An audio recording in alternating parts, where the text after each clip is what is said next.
Warning: if you are sensitive to content about child abuse, brutal medical experiments, or mind control, this video may be extremely disturbing.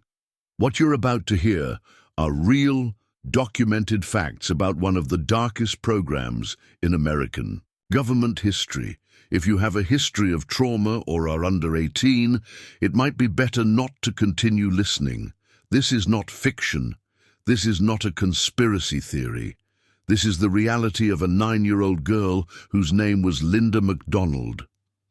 Imagine waking up in a hospital not knowing how you got there. Imagine doctors telling you that you're sick, but you feel fine. Now imagine discovering, decades later, that you were used as a guinea pig in secret government experiments. Experiments that destroyed your mind forever. This is the real story that the government tried to hide for over 20 years, the story of Linda MacDonald and the CIA's most sinister program, MK-Ultra. Historical context: it was 1953. The Cold War was at its peak, and the United States was desperate to find an advantage over the Soviet Union. Rumors circulated that the Soviets had developed brainwashing techniques. America's answer? Create their own program. The codename was MK-Ultra. Officially, it was a CIA research program to develop interrogation methods and mind control. In reality, it became one of the darkest chapters in modern medicine. For over 20 years, from 1953 to 1973, the CIA secretly funded brutal experiments in hospitals, prisons, universities, and psychiatric clinics across the country, and many of the victims were children. Linda's case: Linda MacDonald was only 9 years old when her mother took her to the Allan Memorial Institute in Montreal, Canada, in 1963. The girl was having problems at school. Nothing serious, just normal learning difficulties. But Dr. Ewan Cameron, director of the institute, saw Linda as the perfect opportunity.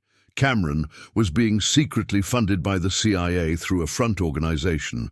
His goal: to discover if it was possible to completely erase a person's mind and then reprogram it from scratch.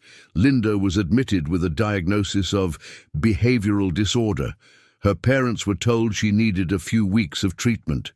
She would stay there for 2 years. What happened during that period is hard to imagine. Linda was subjected to electroshock daily, doses up to 40 times stronger than normal. She received experimental drugs, including LSD, without her knowledge or consent.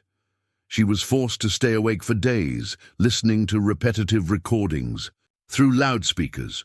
The goal was to completely destroy her personality, and it worked. The experiments, Cameron's method, was called psychic deprogramming. First, he would destroy the patient's mind. Then, he would try to create a new one. Children, like Linda, were kept in total isolation. They received electroshock 2 to 3 times a day. The machines used were modified to deliver much more intense shocks than medical standard. Many children suffered spinal fractures due to violent convulsions. Between shocks, they received cocktails of experimental drugs: LSD, PCP, barbiturates, amphetamines, sometimes all at once. The doctors wanted to see what happened when they combined different substances. The cruelest experiment was prolonged sleep. Children were kept in drug-induced comas for weeks or even months. During this period, loudspeakers played repetitive messages 24 hours a day. You are not a bad person. You will obey. You don't remember the past. When they woke up, many didn't even remember their own names. The consequences: Linda was finally released in 1965. But the girl who left the hospital was not the same one who had entered 2 years earlier. She didn't remember her family. She couldn't read or write, skills she had already mastered at age 9. She had lost the ability to form long-term memories. Her personality had been completely destroyed.